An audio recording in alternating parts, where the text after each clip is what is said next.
Fair warning, friends. Should you prefer to remain unburdened by foreknowledge of the thrilling adventures of Kratos, Atreus, and yours truly, then turn back now. Spoilers for Ragnarok lie ahead.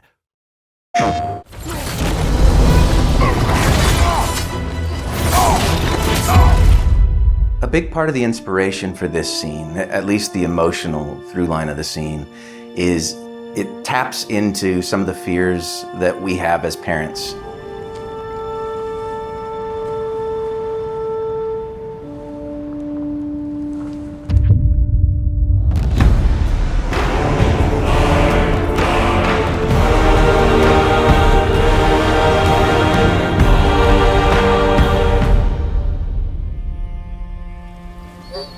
Atreus, the time draws near. You must prepare yourself. For what? He's still eating. He wants to live. He is dying.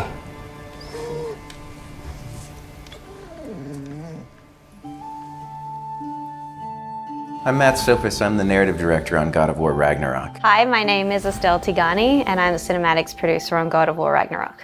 My name is Rona Velasquez. I am the animation director on God of War Ragnarok. Hi, my name is Erica Pinto, and I'm the lead narrative animator on God of War Ragnarok. It's my job to work with a cross-disciplinary group of really talented people to set the course, try to keep it on track, and then get out of the way to let people be great at their jobs. The pipeline for a cinematic starts with the script phase. The writers on the narrative team will collaborate together and complete the script for a cinematic, and it will get reviewed by our game director, Eric Williams, before getting passed over to the cinematics team. My job on the cinematics team is to help guide the cinematics through the pipeline, track tasks, make sure everything is on schedule and on time. I work very closely with many departments, including our visual arts service group and our cinematic arts group, and we work closely with them to develop the staging, the previs of our cinematics, and we go to the mocap shoots. My role in God of War Ragnarok was to oversee all the animation direction across the entirety of the game. It was definitely a big challenge because this is one of the most ambitious games that we've ever done at the studio for sure.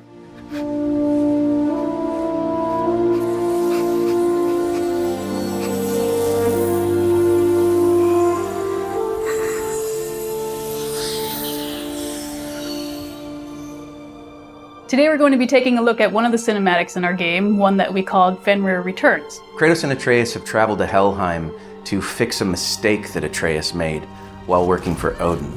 He ended up freeing Garm, the Hound of Hell. It led to a massive fight, and they ended up having to put Garm down.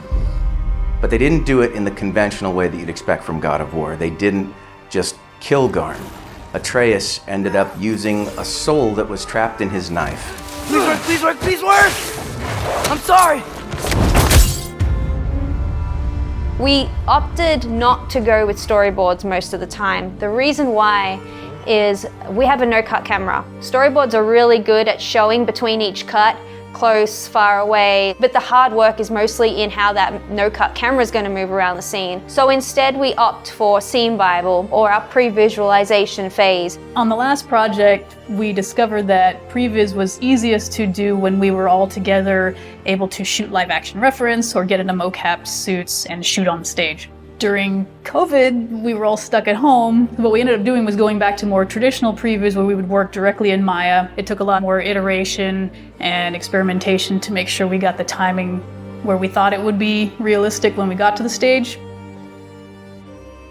One of the big moments in this scene is to see what happens to Garm, and we encounter him inside this cave. And the way that it's been set up, the lighting, the mood, the way that the camera is kind of creeping behind Atreus as he's creeping up on Fenrir is meant to communicate this sense of uneasiness and uncertainty about how this is going to go. You're okay. As Atreus approaches the cave, he's really hoping that the soul that Angerboda told him was in his knife was Fenrir's. He didn't know for sure. Sorry I hurt you. It's over now. I promise. So the biggest challenge for this scene was to really get the sense of that change of personality. So at first, you just finish this giant battle against Garm, and you're not quite sure if it's still a threat. This is why we chose to place him in that cave, you know, make it a little bit of like, oh, is he gonna leap out? Is he gonna attack us again? And of course, you know, Atreus kind of recognizing him and kind of knowing his own pet, he's the one that kind of figures it out first. Slowly you see that transformation, that transition into Fenrir. Fen? Are you?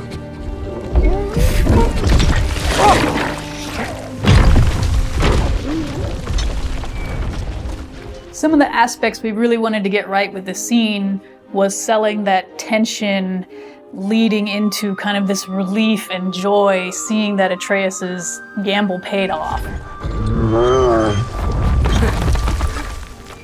Good boy. So to bring Fenrir to life, there was a lot of research that went into it. Starting all the way back in 2018, we paid a visit to the Wolf Connection, which is a place where you can interact directly with actual wolves. We got a lot of footage of this and also learned a lot about actual wolf behavior, how it differs from dogs. For instance, when you approach a wolf, you're actually supposed to bring your hands underneath the wolf's head. Because Fenrir was more like a pet, we ended up not actually doing the underhanded approach. Yeah. I missed you too. Didn't know if that would work. Where Atreus can tell that it's Fenrir when he comes out of the cave. This is the stretch of the scene where Kratos is realizing it himself. We did it. Working with the actors on stage, obviously we didn't have a giant 20-foot wolf. So what we had to do is we had to have the actors interact with a puppet. In this case, we actually had two puppeteers. We had someone holding a giant pad on a pole to represent kind of the scale of the dog that the actors could go up and work with. But for the camera view, we had this little virtual prop that could show on the screen the giant wolf, and then we would tilt it, and then the camera operator could see where is the giant wolf. My favorite bit of this part of the scene is, of course, Kratos just simply saying, sit. Sit. And then immediately sits down with no hesitation. Even the camera is getting into the action. You hear the audio of the big kaboom, like a little earthquake. The camera and the staging was able to really capture them as a family unit. Tilting upwards to show such a large creature, but also keeping that focus on these two characters that are having a very intimate conversation between Kratos and Atreus.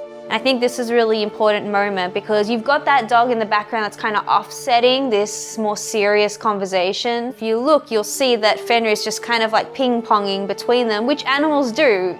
Leading up to this moment, Kratos and Atreus have had a lot of tension where Kratos is trying to kind of hold on to Atreus, and Atreus needs to break away and form his own identity. How is this possible? It's giant magic. For Fenrir, we actually mostly did hand keyed, which means our animators would pose the wolf and move him around all themselves. Some other research we did, we ended up shooting reference footage with dogs, and you'll see, you know, when the wolf comes and kind of crawls towards Kratos and Atreus, just trying to nail that body mechanics. And what we ended up doing, because of the different camera angles and the size of the wolf that we were going to represent in game, what we did is we ended up shooting from the camera perspective and the closeness that we needed to recreate in our scene, which presented itself as amazing reference for our animators. For me, the most exciting part was once we got the wolf data in and we started to hand key Fenrir a little bit more and you start to see his personality come forward and come to life. To me, that was a true joy. We also really wanted to lean in finding natural behaviors that dogs and wolves do when he yawns and shakes himself, just really feeling all the fur, and we want to sell that this is, you know, something that's alive and not just a bunch of polygons on the screen. I think the most exciting thing about bringing this scene to life was just watching it go from this very rudimentary scene of just two guys sliding around in a horribly animated puppet wolf to something that feels believable, and you're just like, oh, Fenrir's such a good boy and he gets all the pets.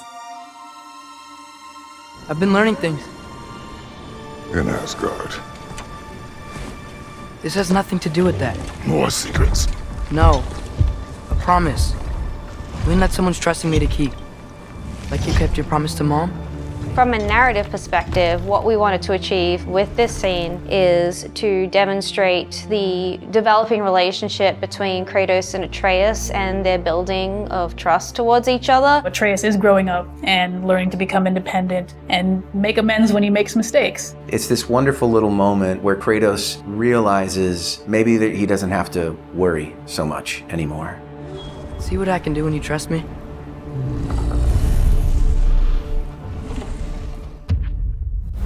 Thank you for joining us as we broke down Fenrir Returns, one of many, many cinematics in God of War Ragnarok. And big thanks to everyone. There are hundreds of people who come together to make one of these possible.